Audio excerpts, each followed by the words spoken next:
Hi, Patrick here, Half Cheater Will View, and we are here for another film review. 2025 Serial from director Chris Annable, who's based in the UK. This is a dark comedy anthology film, and it features a wraparound story and three stories built within, which is really cool, especially the last one.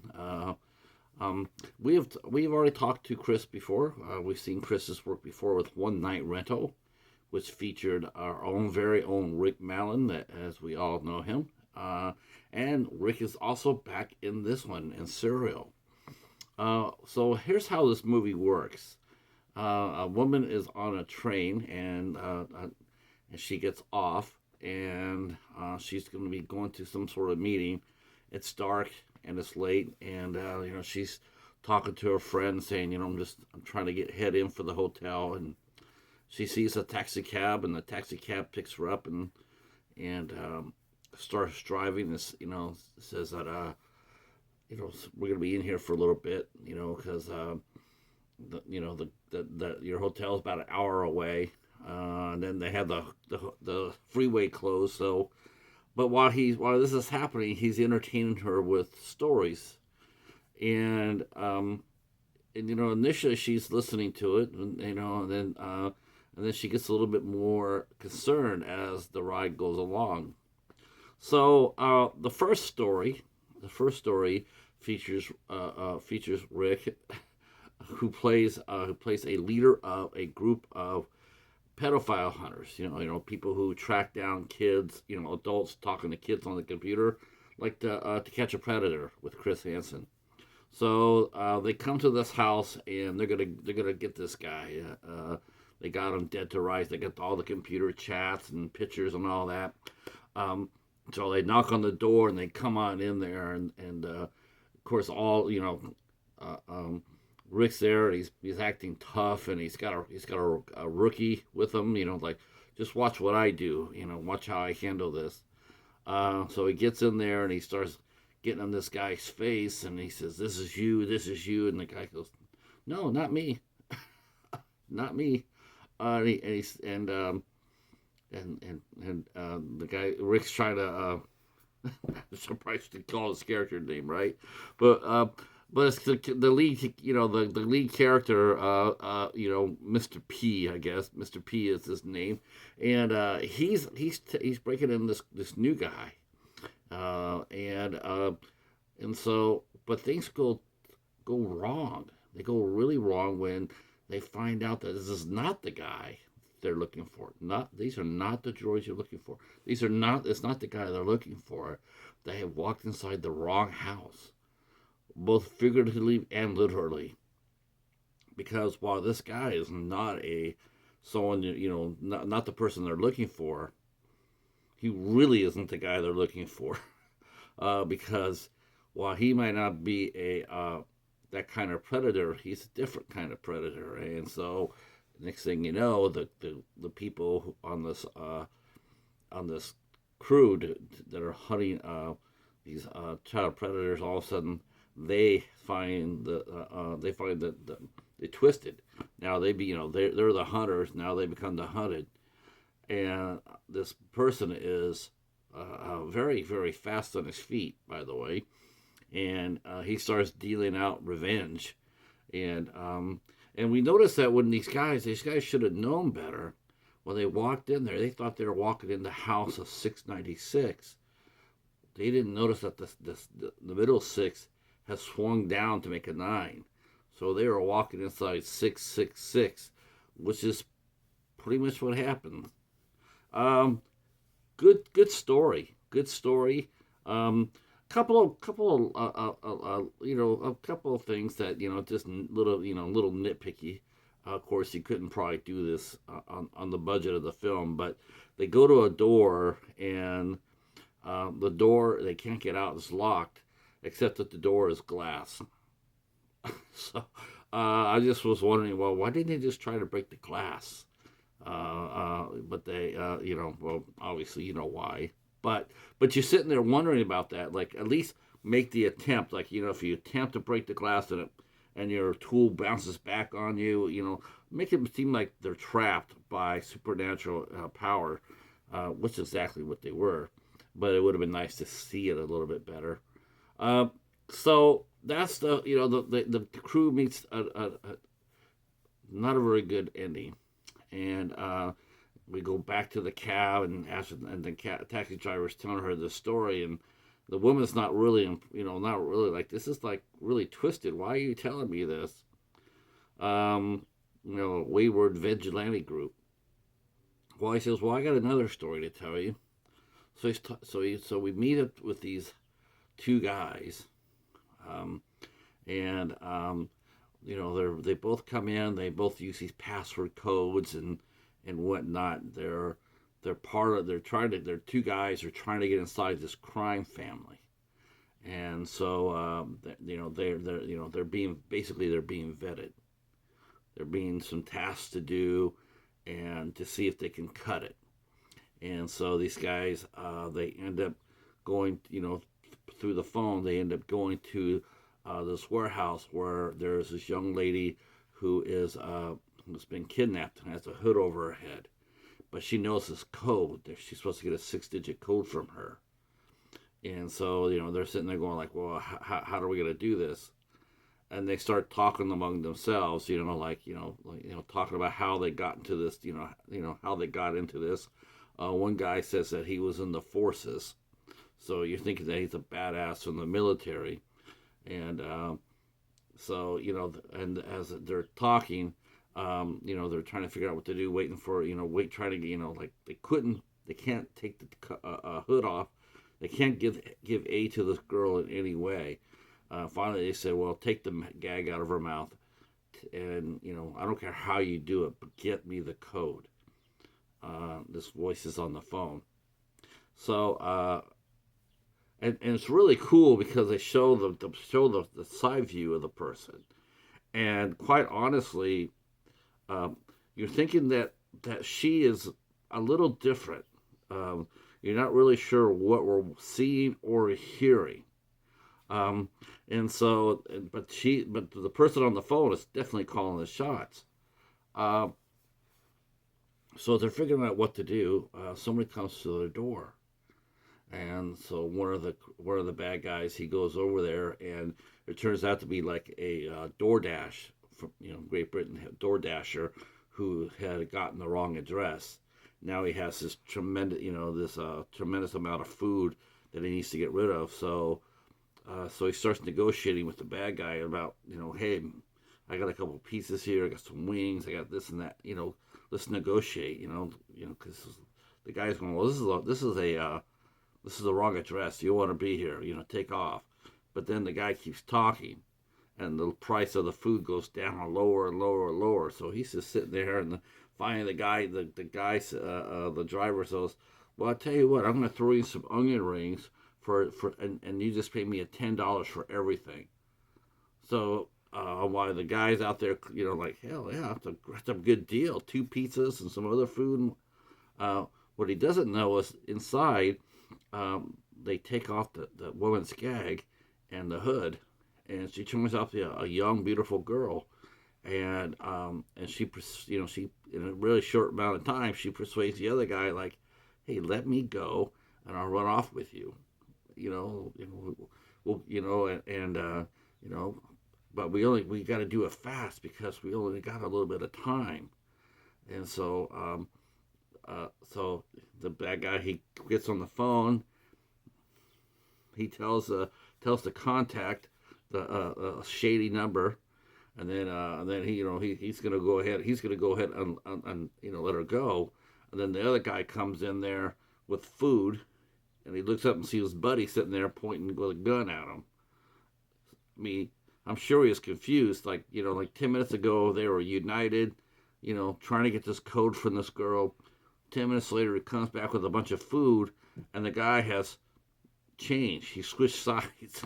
So he says, and so, says, hey, because the girl offered him $100,000, so he was going to do that. but all is not what it seems. And and they didn't realize that they were still being tested, and they didn't do too well. So we go back to the cab.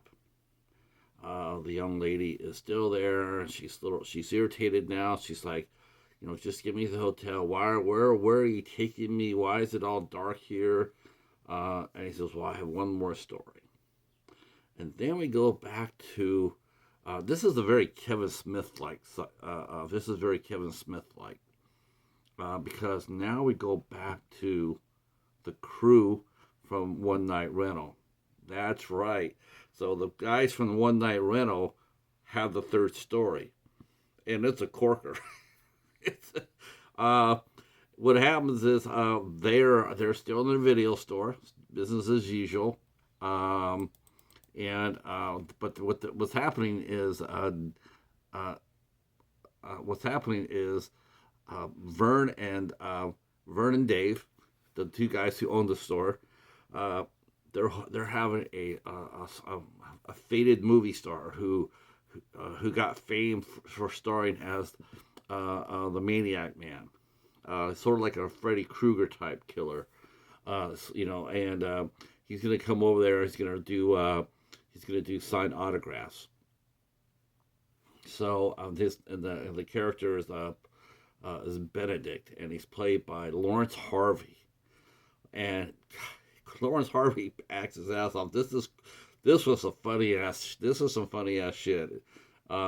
This satire too, because they are basically making fun of Chris Annable is basically making fun of conventions, and we see all the stereotypes come in from, but they're not, because they really are that way.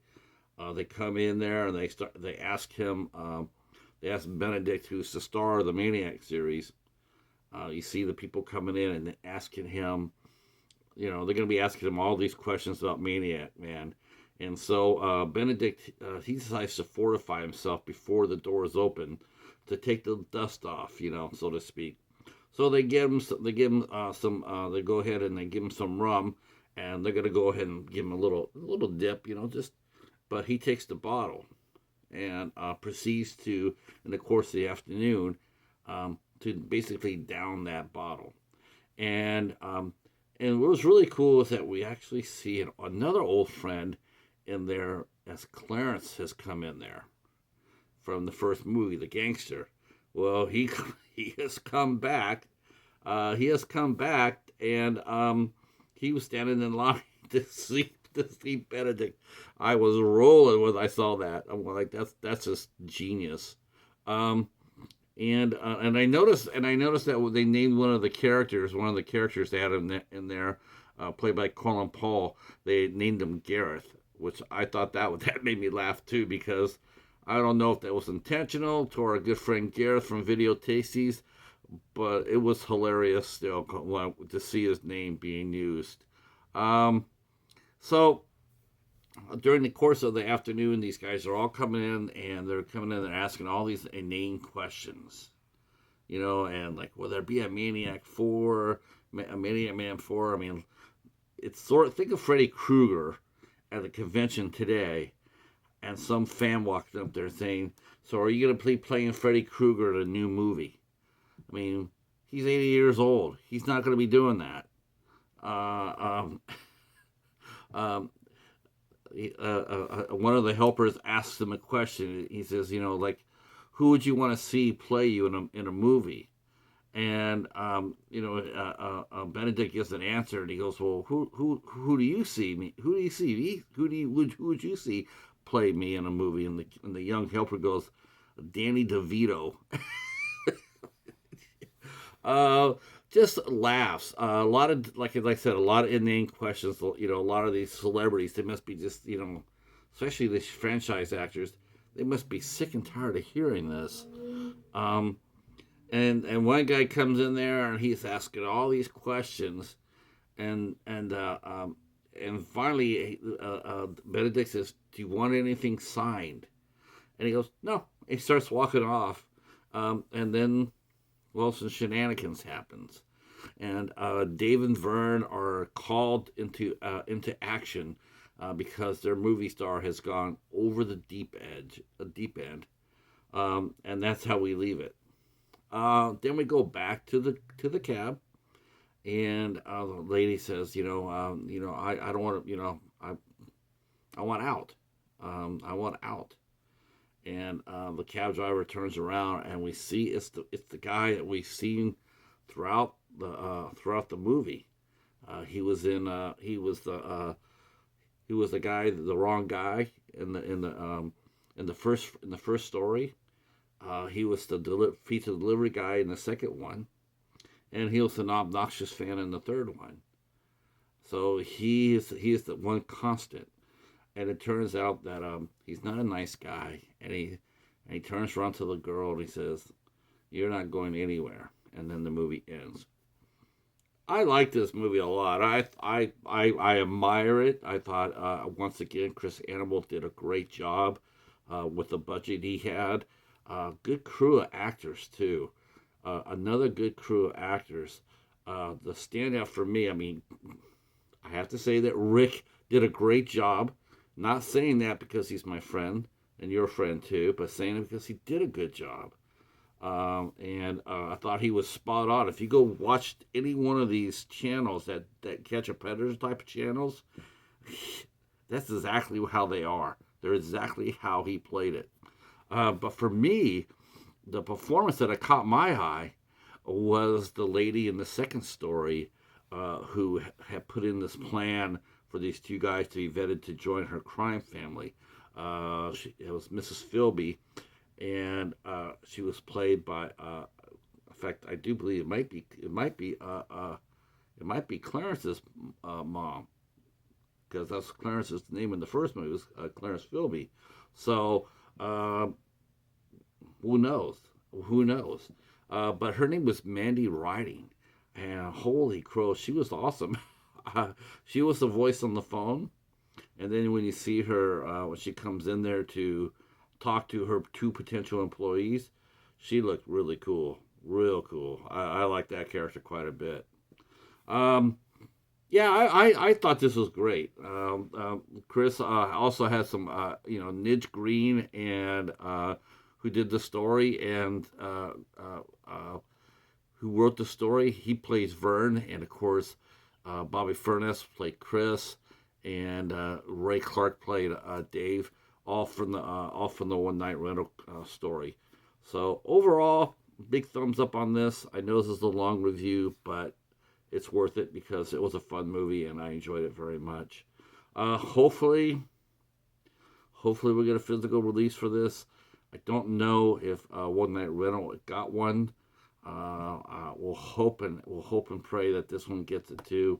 I do know that there is a sequel to One Night Rental coming up called Two Night Rental, which makes sense. And that will be coming up probably sometime either late this year or early next year. And I'm looking forward to that.